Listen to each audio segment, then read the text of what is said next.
Hello and welcome to Deep Sea. This is the channel for experimental cartomancy in astrology. In this video I'll look at the various kinds of information that we can access using cartomancy, or the cards. Because we can tap into a broad spectrum of information. I've got some stones here and some sage, which is representing the plant kingdom. We can also talk to animals more or less, or at least we can ask questions, and there's much more.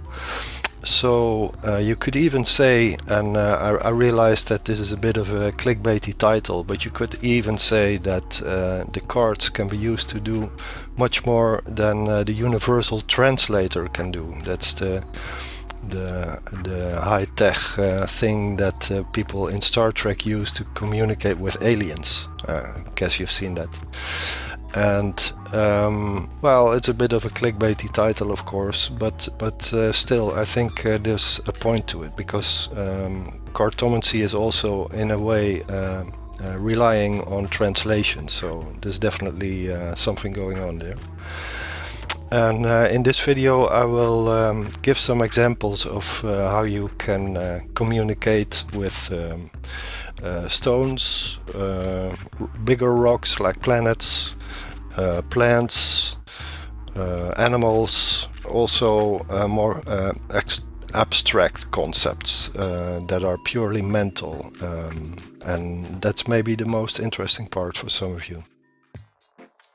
Now, personally speaking, I'm not a Trekkie or a Star Trek fan, and I'm guessing that most of you are not. So for everybody who does not know the idea behind the universal translator, I will remind you what it's about, and then try to compare it to how I personally think the cards work.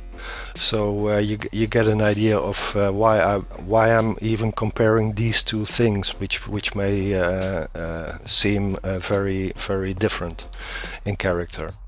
So if you look at a universal translator, there's actually a manual for this, and hardcore Star Trek fans will know this. There's a technical manual that says that the universal translator is an extremely sophisticated computer program which functions by analyzing patterns of an unknown foreign language, starting from a small speech sample of people who are speaking a language. And the more data is collected, the more accurate the translation of alien languages will be.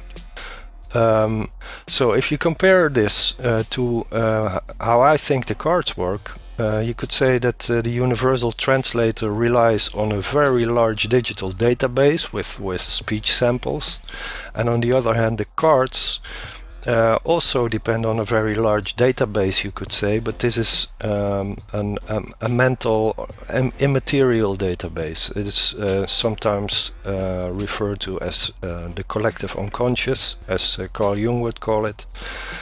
Others would use the term anima mundi or akashic records, or you can think of all kinds of names. We have Rupert Sheldrake, who has a beautiful theory about morphic fields, where he says that nature has habits and nature has memory, and the way this memory is stored, or this information is stored, that's, yeah, well, not really known, but that is in fact what I think the cards are using when they answer a question. So back to the universal translator. If you read the next generation technical manual, you can more or less derive from that it uses artificial intelligence. Let's call it that, AI.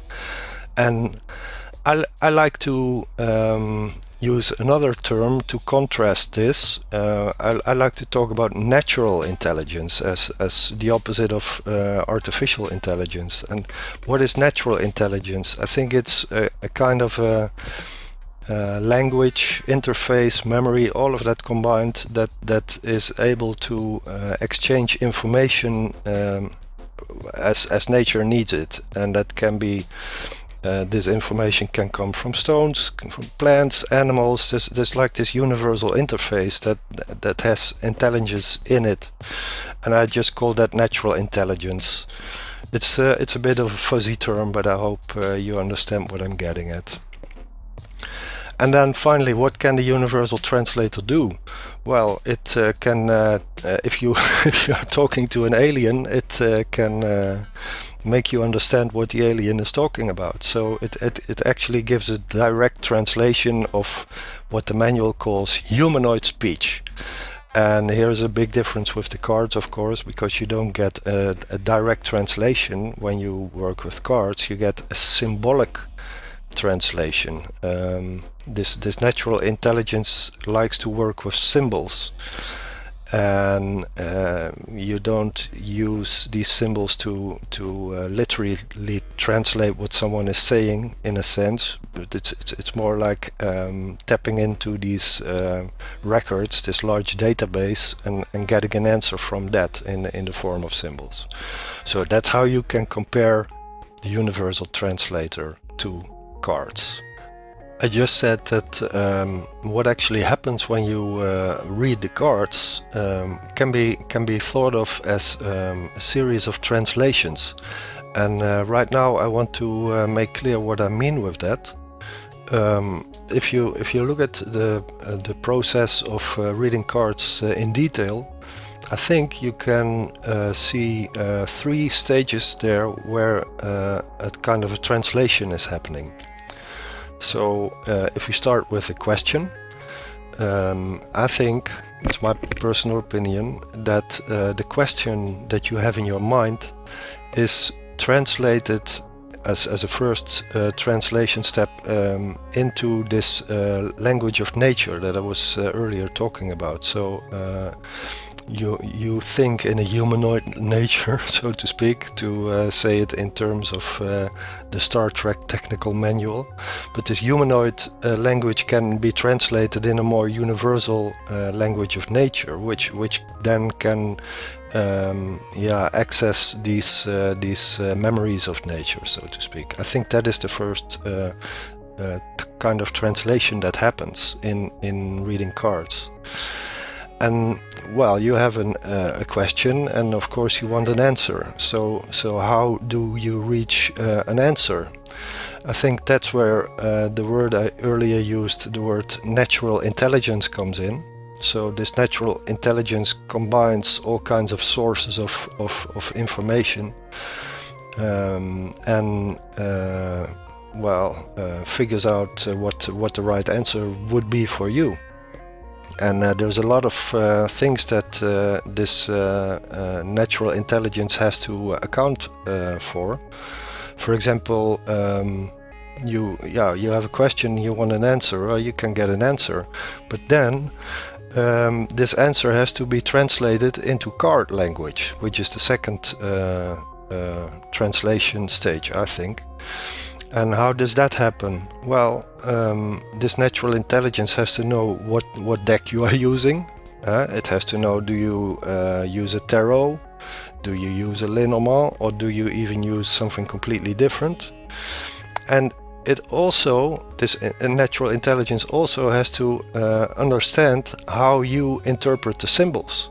Because you can say, I have a Rider-Waite-Smith tarot, which is very common, but that's not good enough, because everybody reads a Rider-Waite-Smith in their own way. We all have private associations with certain cards, and that is also something that this natural intelligence has to be aware of and has to put in the answer, so to speak, so that we get a clear transmission of ideas. And this means, for example, that these little white books that you get with the cards, they are utterly useless, because they do not say how the cards work. You yourself determine how you work with the cards because of your personal preferences. So that is also something that this natural intelligence has to be aware of and integrate in the answer. And then the last third translation stage is you get an answer from the cards, also in a certain spread, of course. This answer then has to be translated in the sense that it has to be interpreted. You have to interpret the symbols. So that's the third or last translation stage, I think. So we have 3 stages. One is translating your question into the natural intelligence language, so to speak. And 2 is to come up with an answer and put that in the language of the specific cards, the specific deck, the specific spread, and your personal preferences. And when you have your answer, there's the third stage, which is interpreting what the hell you just got from the cards. I think I should give you an example of what I mean, because maybe it's not clear if I'm just talking about it. Here's an example. We have Amber and Johnny, and Amber has a question. She wants to know, does Johnny still love me? Which is one of the great classic questions of cartomancy.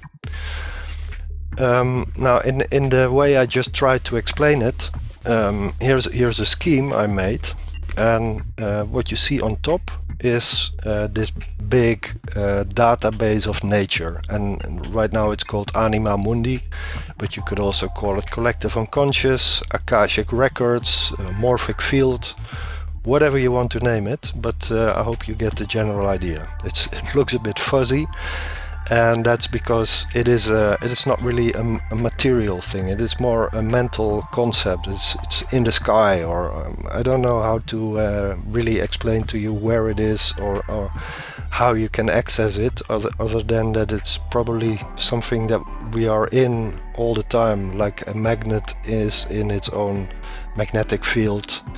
I think of the Anima Mundi as a kind of a field that we are immersed in. So that's one way of looking at it. And then we have Amber and Johnny, and you see all these connections in the colors of the rainbow. And these colors are meant to represent different mental, I would say modalities, but that's a very difficult word. It means, like, you could say that red stands for emotion, yellow stands for certain intentions. You could say purple stands for archetypal patterns. I just want to make clear that there is a lot of different types of mental information that are involved in finding the right answer. It's not just your ego consciousness, far from it. The ego consciousness is used to formulate the question, but that's it. The rest is not always obvious to ourselves. That is why, by the way, cartomancy is great for finding your blind spots, but that's a topic for another video. So what you see when you go from left to right is that all these sources, the Anima Mundi, Amber and Johnny, are all connecting in every way possible and mixing up, and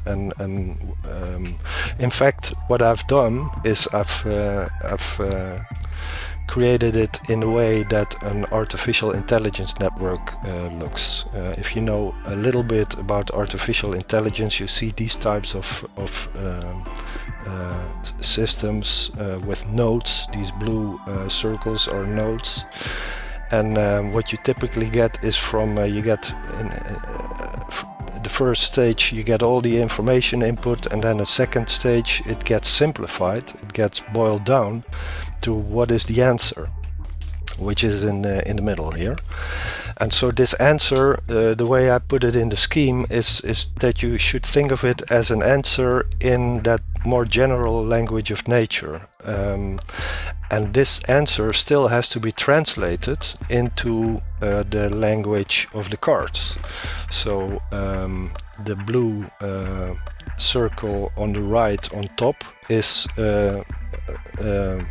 symbolizing the spread that you would get when you use a tarot, and the blue circle on the bottom on the right is representing the spread of cards that you would get using a different deck, for example a Lenormand or any other deck. Just to make clear the point that there is a general answer, and this answer then has to be translated in the language of the specific deck that you're using, including all your personal preferences, like I said before. So that's the way I look at it, and I hope this is useful for you.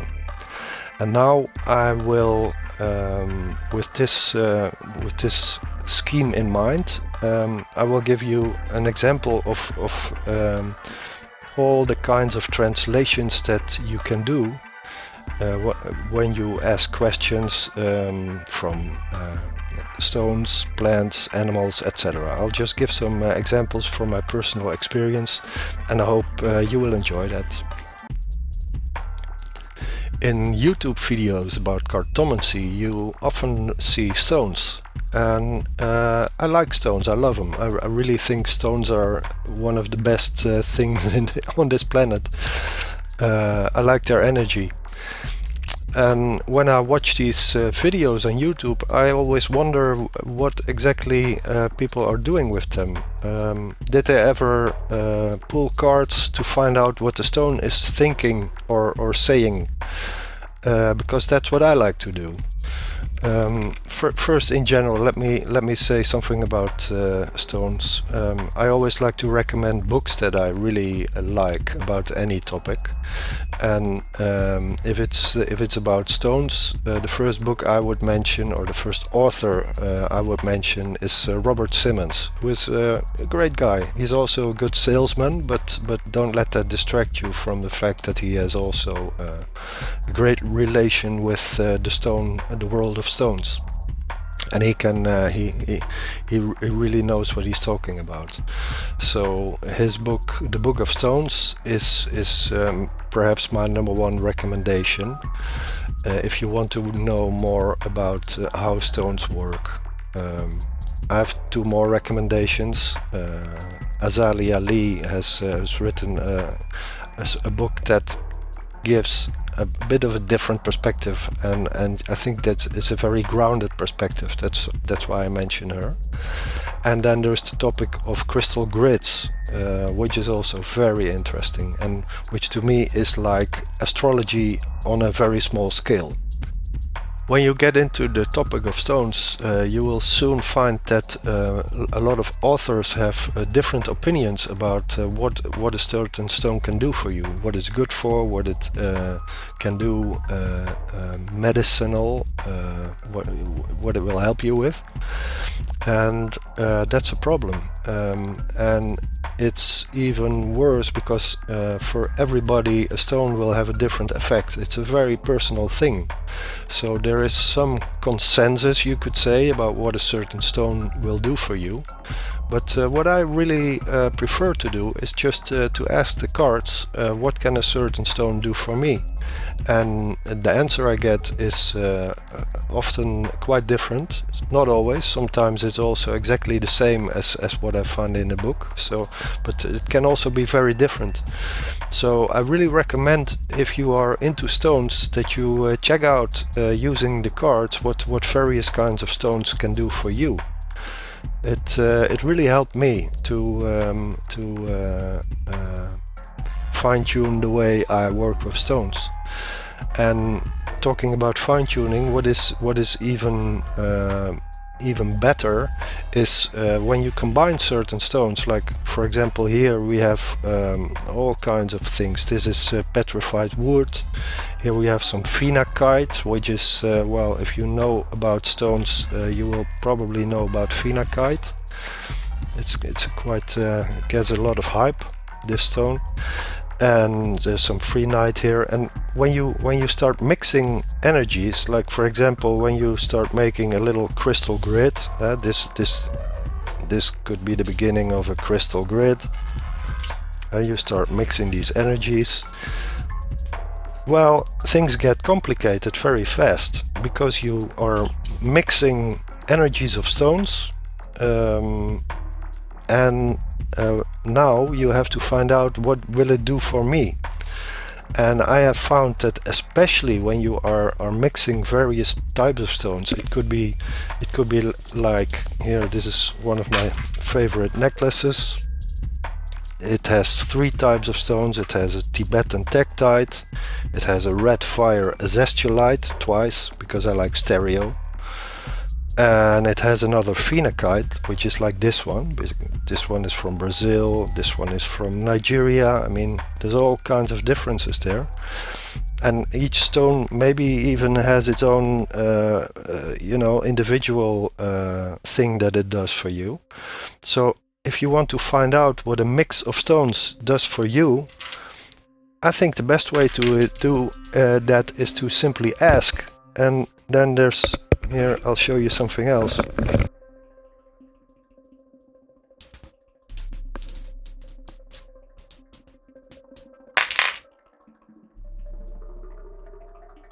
I was wearing it, sorry, but I show it to you right now. I mean, you can consciously design certain mixes of energies that are very specific. For example, this necklace is what I use for communication and combined with synchronicity or serendipity. So basically a stone to give you good ideas and a good communication with higher levels, because this one here, Aqua Aura Quartz, has a quite high vibration, and these other stones are very blue, which means they are at the chakra throat here, blue color. And this one is actually represents the Akashic records, so accessing these, and this one is get you in the right mood to access these. And this works perfect for me when I, for example, for all kinds of things. For when I'm DJing, it helps me to put on the right record, and when I do a reading for someone, it helps me to give better answers, or to interpret questions. To interpret the cards better, specifically. But how do you know that it works like that? Well, let's ask the cards.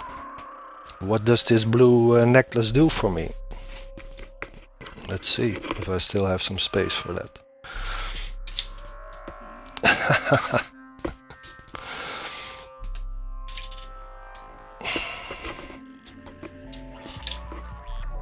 There you go. I mean, thank you, cards, for this clear answer.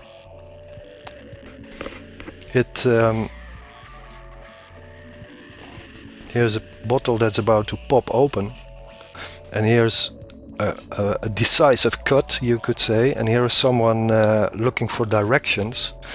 So these stones that are here, they are helping me in this case to give someone very clear directions, and there's your answer. So that's how these things work. I mean, this popping off a cork could be like you access something, you see, and that's the way it works. Very simple, and you have no doubts about what does this stone do for me, because if you don't know what you're working with, you can get into an energetic mess very easily if you just rely on what someone has written in some book. That might not be how it works for you personally, especially when you mix elements. And actually, exactly the same thing is true for astrology, because to me, the whole story about what you do with stones is very much the same thing as what happens in astrology, with the major difference is that here with stones you can manipulate it yourself. And of course, in astrology, there is nothing to manipulate. You are just watching these very big stones and smaller stones, you know, the stars, the planets, the asteroids. You're just watching them, and you're looking at them influencing each other. And after they have influenced each other, they influence us. So, influence, it's maybe a difficult word, but something like that happens. And I mean, it is all a very complex business, the same as with this necklace. I mean, we have 5 different stones here that combine into one general energy, but if you look at the night sky, there is thousands of sources of energy mixing with each other in what becomes what you could call the astrological weather. But if you are an astrologer, you are of course looking for specific information. So, for example, if I would like to know what the condition of, let's say, the planet Mars is right now, how do I find out? Well, one way to find out is to use ancient methods, you know, like the Hellenistic methods or medieval methods. But for me personally, I have to say that's not good enough, because I'm aware of the influence of stars and especially of asteroids. And I know that if a bunch of asteroids is conjunct Mars, Mars will behave very differently than when they're not there. So if I want to know what is the condition of Mars right now, in exactly the same way as I asked for that necklace, I can ask what is Mars doing right now, and also get an answer. And this is a bit more difficult. I'm not going to interpret it right now, because I have not really looked at the condition of Mars, what it is doing right now. I only know that it is not very strong at the moment. But I will give you the time and the place when this recording was made, so you can check it for yourself. Today is the 18th of September, and it is 1 o'clock, and I am in Leiden, the Netherlands. And I think I will put a little thing up here so you can see what I make of these cards in relation to what Mars is doing right now. We can also use the cards to as an interface to communicate with plants. And before I get into that, I think I want to do a little disclaimer, because in a way, when we use the cards as an interface for communicating with stones, plants, animals and so on, it is a little bit like cheating. Not really, but a little bit, because when you think about it, this is all very shaman-like stuff, communicating to plants, animals. It's really shaman business. And when a shaman does these things, they do it much more properly, more intense, and they might have some ritual. And with plants, for example, eat some of the plant. It might take a few days, and then they will communicate with the plant, and usually they will get much more information than you could ever get with cards. So in that sense, you could say that this method of using the cards is superficial, but on the other hand, I don't think that is really a problem, let's say, because you do get good information, and that really helps, and quite often better information than when you would consult books or watch YouTube videos.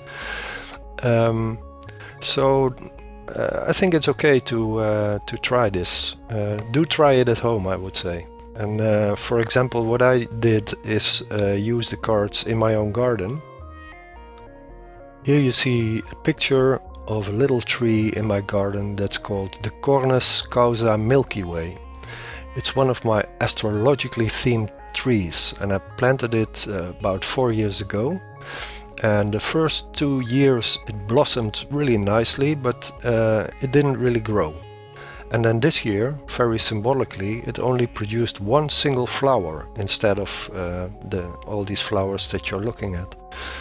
And again, it did not grow at all. And that one flower to me felt like a sign. It was almost as if the tree was complaining about something. So I started to worry, and especially I worried about the soil, because I did not know for sure if the tree really liked my soil. So I used the cards to ask if something was wrong. And then I got an answer that went more or less. I'm not going to reproduce the answer, by the way, because that's very difficult. Cards don't like to say the same thing twice. But I got an answer, and it went something like, well, the tree said, I'm fine, I'm just taking it easy right now, so give me some time, and then I will start growing. And then a few weeks later, I talked to a professional gardener, and he also confirmed to me that this cornice can be a very slow grower. And he said that in principle, all conditions were fine. So he confirmed that there was not really something to worry about, although that one flower really gave me a bad feeling. It was more like be patient and I will start growing. So that was some good information, and I stopped worrying about this plant. Okay, next I want to give you an example of communicating with animals, and specifically with cats. I actually have two stories about cats, coming to think of it. So you can use the cards to tune into, for example, wild animals, but also to your pets. And I think that is something that most of you would be interested in. You can definitely ask questions about the food you're giving your pets. Are there certain habits that you have that irritate your pet? Is it feeling lonely? Is there something you can do to improve the relationship?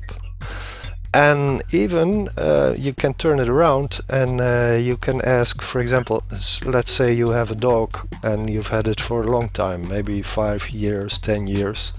You can also ask your dog, what do you think about me? Do you have some advice for me? And I think you might be surprised by the answers that your dog or your cat might come up with, because animals are have telepathy and are more aware of their telepathic information than we are.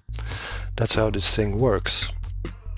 And also again the same disclaimer. I mean, it's again a little bit like cheating, in the sense that you have these professional animal communicators. I'll link to some of their videos in the description, and these people really get very detailed stories from animals, because they are so in tune with the way animals use telepathy. And in that sense, this is again going to be a little bit superficial, but I think you can really get some interesting information. So, for example, here you see two black and white cats, and they are playful cats. They are living a happy life in an apartment in Tallinn in Estonia. But these cats never go out. They always stay in the house.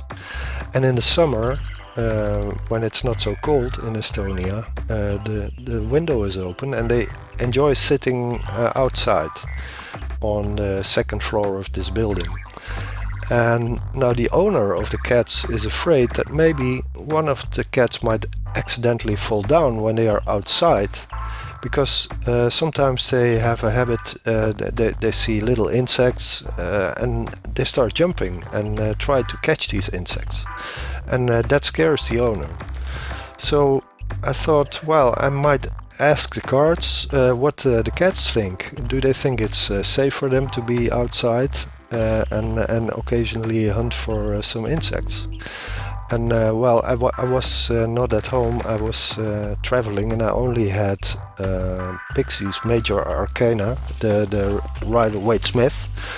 So let me show you what I got. Just to be clear, I'm not pulling these cards live right now, like the other ones I did before, but I reproduced this from memory. I actually wrote it down when I got these cards because I thought the detail in the chariot was so funny. And so the question was, hey cats, what do you think? Is it safe for you guys to play outside? And the cats said, yes, let's give you some good advice. That's the Hierophant, the Pope, which I read as good advice. And then we get the magician who points up and down and who is in control of the highs and the lows, you might say. So here the cats are saying that we know what is down below. We know we should not fall down. That would not be good. But when we jump, we are in control of what we are doing. So we're not taking any unnecessary risks. That's more or less what this says. It's about control. And then the last card I found very funny because the chariot can be thought of as about movement and in this case almost freedom to move. But the funniest part I thought was the fact that this card is pulled by two black and white felines. Is that how you pronounce it? Cat-like animals. Lions, well, humanoid lions anyway. And that was a literal reference to these two cats, and I thought that was such a cute detail, and it even made the owner of the cats think twice about what was going on. Although, you know, this does not really guarantee that the cats will be alright. In fact, you could say that the answer wasn't helpful at all for the owner, because it just emphasized the point of view of two playful cats. But well, I wanted to show you this anyway, because usually when I do examples of cards, I will use my own deck. When you see these type of cards, my own deck. But here I used the Rider-Waite-Smith, so I thought it might be easier for some of you to get the connection.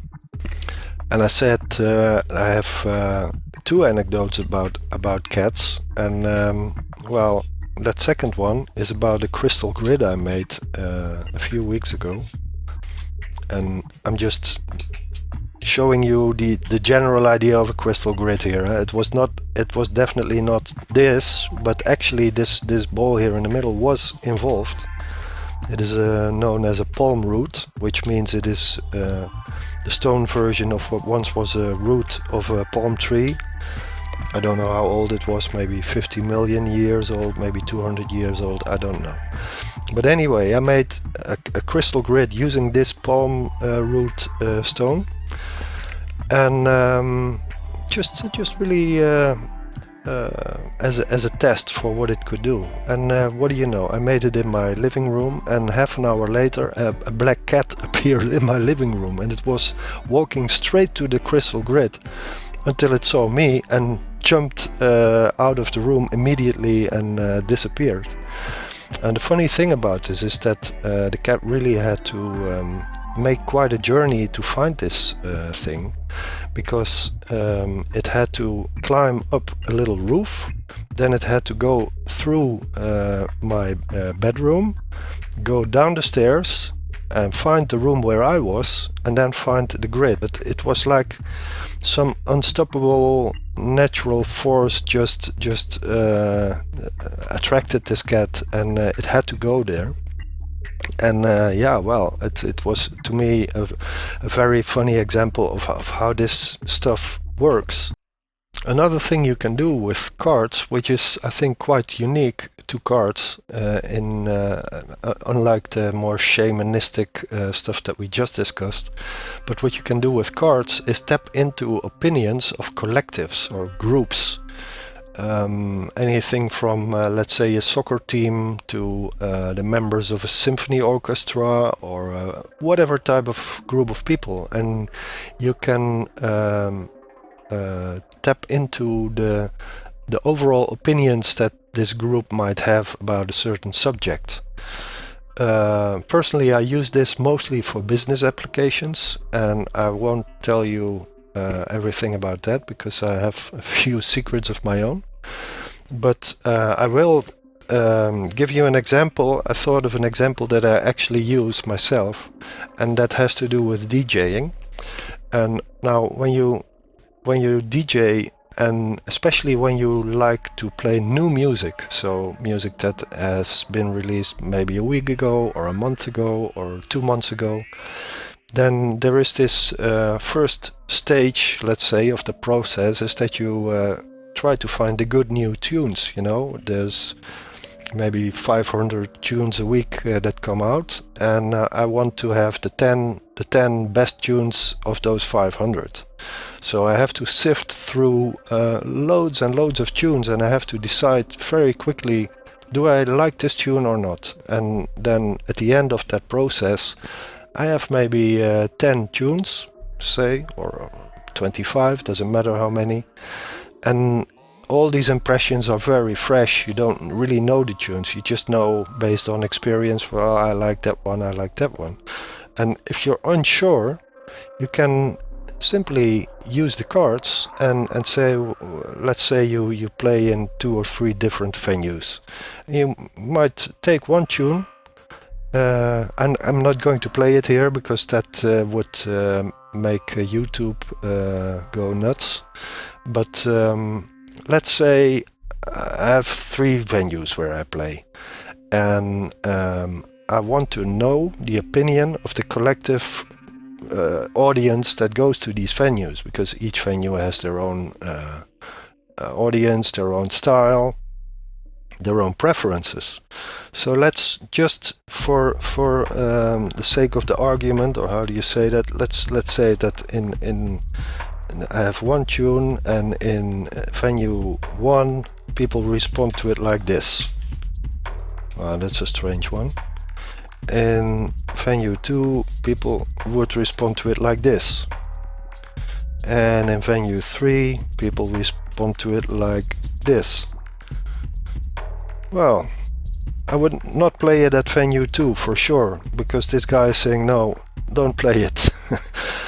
This one is a bit strange because a strategic move, well, it's a good thing, and so but it's not what you really want when you play music. I think this one is the most promising, and I would interpret it as this would be a good tune to get certain expectations going. But now I will ask the cards to give me a more clear example of what I would want to see when I know I have a killer tune. Well, it's a bit surprising, but this person is listening to music and is texting, so what you get here is someone who says, "Whoa, that's a nice new tune. I have to tell my friend about this." But it's not about people dancing, and what you really want. This one is also not so great. It is too mysterious. There you go. That's what you really want to see. Mysterious can be good in music, but it's really about atmosphere, and this is what I really like to see when I look for a good tune, and that means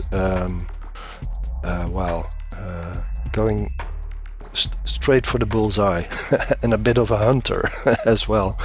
I guess maybe that says more about me than about anything else, but there you go.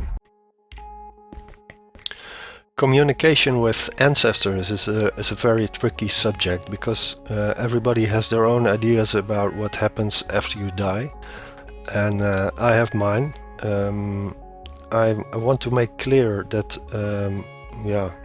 but let's say I'm from the western part of this planet, and I have culturally speaking, I'm Catholic, so I have a certain amount of ideas that I got from that culture, and I have to say I don't take it serious at all. I mean, when I think about ancestor communication, I'm not talking about the heaven and hell that we know from let's say Christian art, and in fact, I don't believe in any type of Christian heaven or something like that, but I do believe that we can talk to certain aspects, or talk is not the right word, it's more like asking questions is not the same thing as communicating.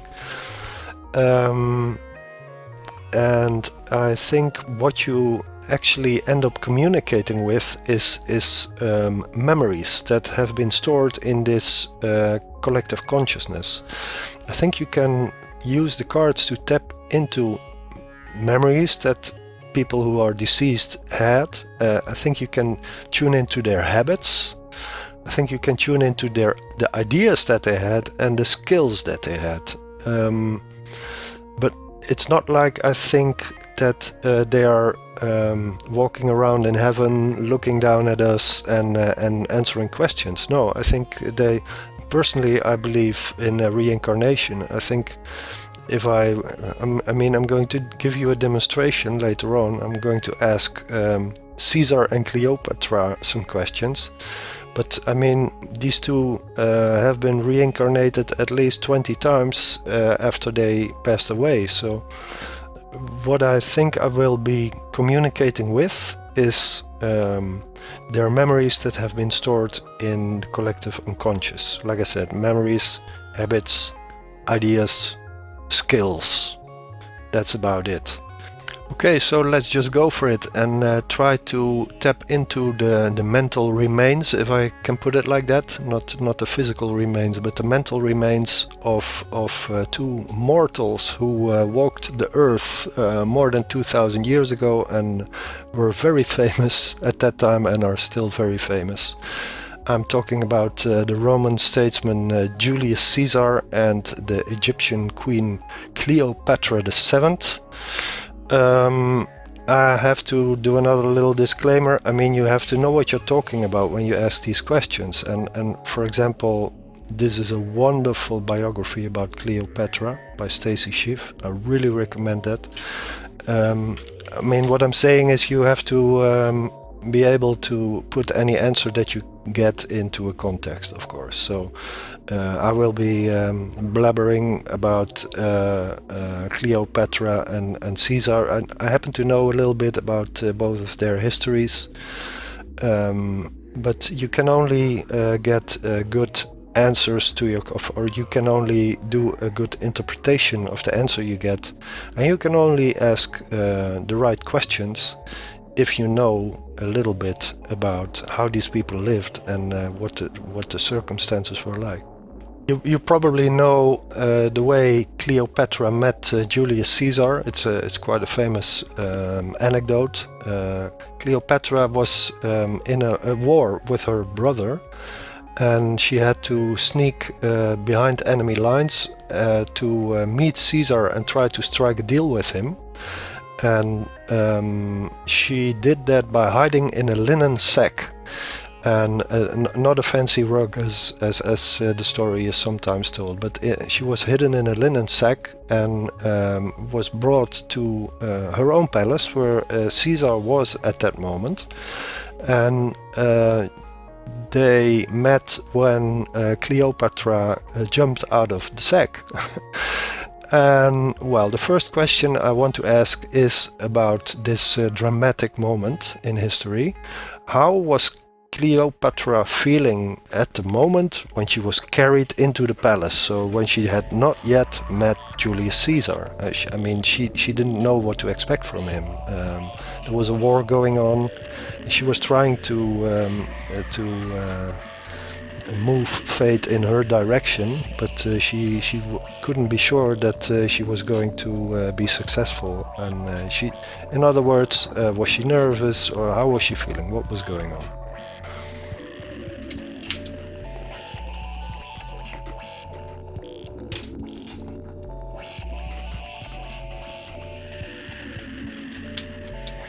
I like this.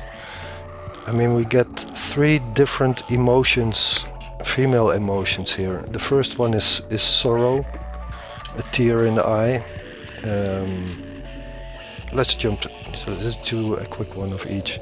The middle card here is all about confidence, And the last card is about a rich woman, and that's not just a small detail. I mean, Cleopatra at come on, theme, focus. There we go. Cleopatra was actually the richest woman on Earth at that time, and that's also one reason why Julius Caesar was interested in her. And that says a lot. That's very accurate. The confidence, I think that speaks for itself, because you have to have some confidence if you're going to meet the leader of the Roman Empire like that. And the tear in her eye, well, I can only guess. I mean, there must have been a very difficult mix of emotions, and well, we can see that there is at least some probably hesitance and some idea that she was moving into a next phase and leaving certain things behind, probably. Okay. Another question. After Cleopatra had so dramatically introduced herself to Caesar, what was the first impression that Cleopatra had of Caesar? How did he come across to her? Wow. Oy.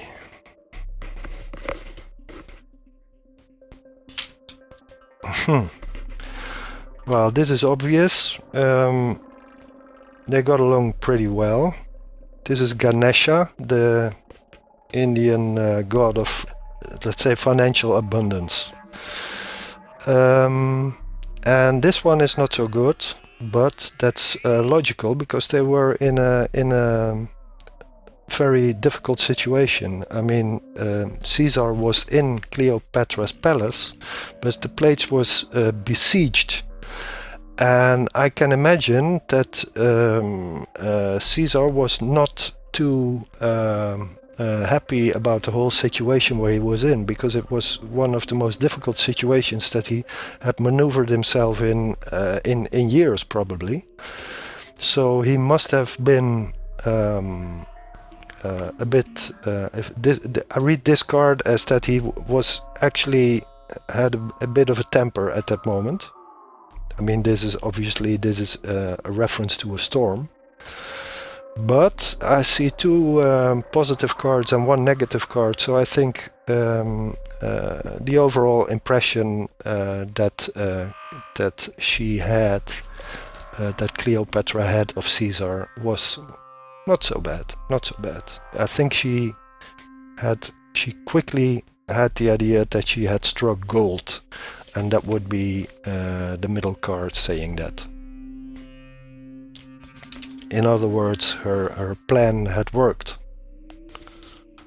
Okay, let's do another question.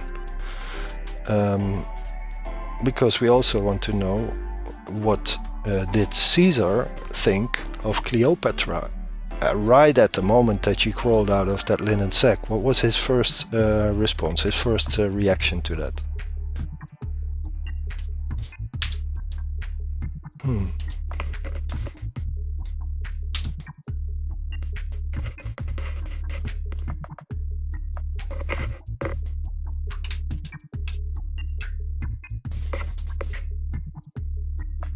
This is a bit...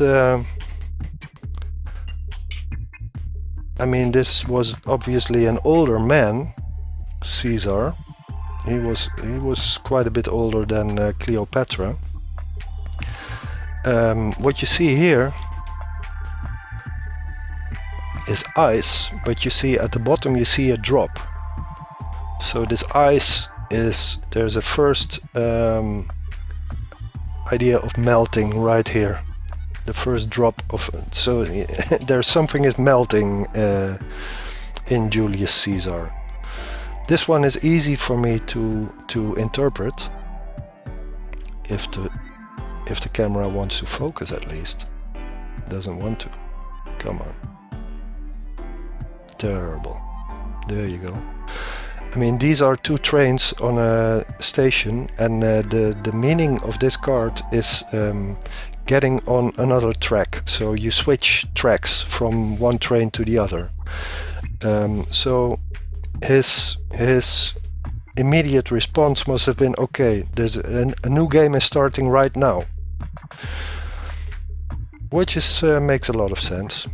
And so this cold is it's colder than I thought he would be, than Mr. Caesar would be, but he at least he's giving in a bit. And these gray leaves, they are a bit of a mystery to me. I mean, I could interpret them in a few ways. I'm not sure about it. I have to think about it, actually. It might have to do something with his age.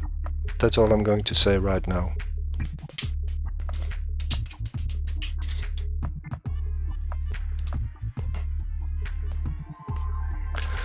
So let's do a few more. How did Caesar feel about Cleopatra after 48 hours had passed? There was 2 days since this surprise visit from Cleopatra.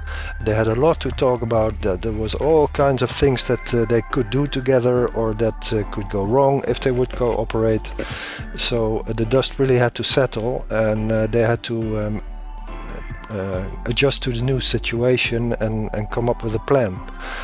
So and of course later they became lovers, and Cleopatra actually had a child by Caesar. So I'm just wondering, how did Caesar feel about Cleopatra after 2 days had passed?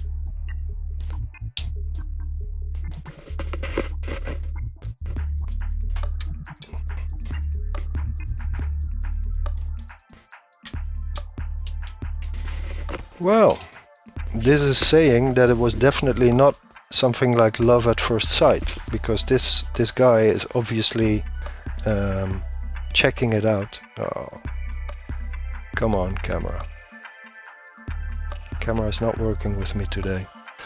This man is looking from behind a curtain and watching very carefully. So you can say that Caesar was really careful in how he approached Cleopatra, and this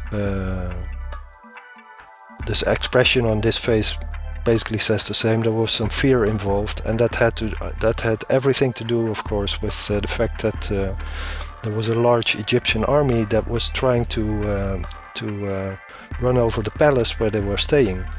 But at the same time, this arrow gives a clear indication of optimism.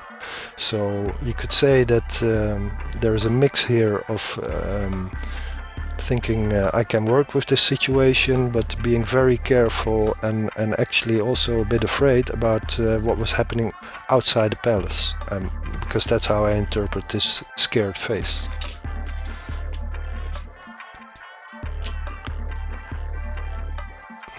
Now let's switch to perspective. I mean, how did Cleopatra feel about Caesar after 2 days? So after after she had crawled out of the linen sack, 2 days have passed. What does Cleopatra think about Caesar right now?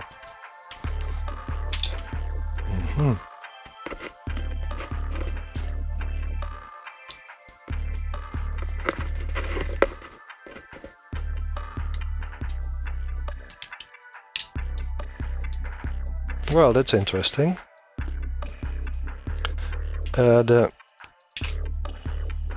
The woman who crowns herself is I think very on topic, because what she had actually done by visiting Caesar is making sure that her brother would not become the king of Egypt, and by doing this dramatic move she had secured the crown for herself. And after 2 days she had already more or less, well, the crown is in mid-air, but she had a very good feeling about her move. And then you see next to that you see this guy this very steady-looking person who has a map in front of him and who is telling people what the right direction is they should go into. And I think that is also an encouraging sign for her that she has a sense of direction at least. And then we get this heart, but it is a heart made of stone, which we also saw in the Mars spread, by the way. And this is saying that she likes the old guy, but it's definitely not love at first sight. If I look at this card, I mean, they were a couple later on, but now that I'm seeing this, it seems to have been how do you say that? Something that these two had to do in order to get control over the situation. At least that's what it looks like to me. Now let's dig into their relation a little bit more, because Cleopatra got pregnant from Julius Caesar, and I thought that would also be a good question. We can say, how did Cleopatra feel about Caesar by the time she knew she was pregnant of him?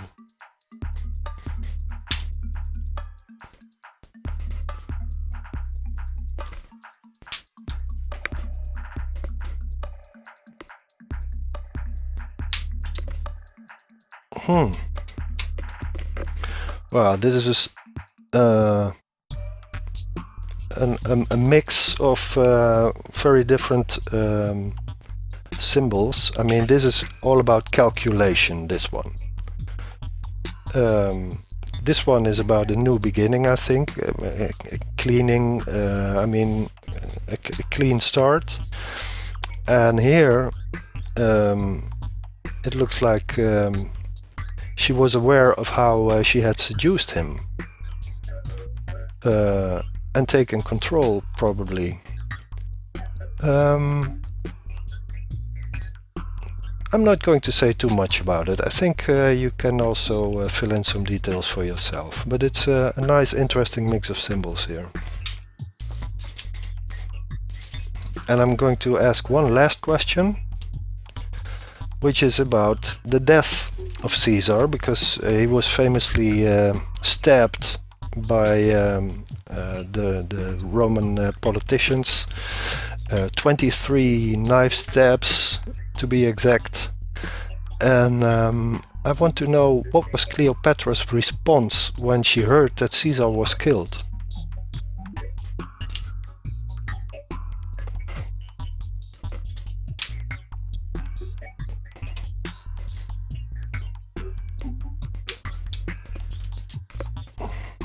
That's a difficult one. The first card is about the news spreading, and it probably means that she told everybody about it, which is yeah, not very surprising. But there's a sort of a lack of mourning here, if I can put it like that. That surprises me. It's not like she's broken down all in tears. No, she's being very practical. She says everybody has to know about this. This one is probably about fleeing the country, but it's also, yeah, I'm not sure. It's not only about fleeing, it is also about expansion. And so she might be thinking ahead politically, and the most important thing is this card is to take control of the situation. So you could say she was being very practical the moment she heard he was killed. Maybe she was really expecting it already. That could very well be. And she made sure that she would get out of the country and be safe as quick as possible. I have to say, I'm not at all sure that I asked the best questions that I could have asked about this relationship of Julius Caesar and Cleopatra. I mean, there are so many possible ways to approach this, and I'm definitely not saying that the questions that I asked are the best questions to ask. But still, it gave me some idea, and I mean, this is almost fictional, you could say. There's no way to verify this, but I get a feeling from this that Cleopatra was very much in control of her own destiny. That Caesar was a bit of an old guy next to a younger woman, and maybe realizing something of his mortality, although maybe he didn't realize that at all. I have no idea. There's many more questions we could ask. I'm not going to do that because I mean, if you have really good questions, put them in the how do you say? You can put them below in the video, and maybe I can do something with that sometime. Or if you have ideas for other people who we could ask questions about, just put that in the comments. We'll see if that works. We could take this whole thing a step further and ask fictional characters about how they feel in their fictional world. Or we could use the cards to talk about other things that are purely mental, like, for example, philosophies, laws, ideas, all kinds of stuff that is purely mental, or other types of work of art that are also physical, like paintings and so on. You can ask them questions if you want to, but yeah, before you know it, you get into parlor tricks, and that's not really what I'm here for. What I will do is in about a month or so I will make a new video, and then that will be about stuff like this. I showed it in my first video already. It's a deck I made myself, and next video will be about ideas, tips, tricks, you name it, to make your own deck of cards, and also the ideas behind cartomantic systems even. So if you're interested in that, make sure you will that you catch my next video in about a month or so. Okay, that's it. Bye bye.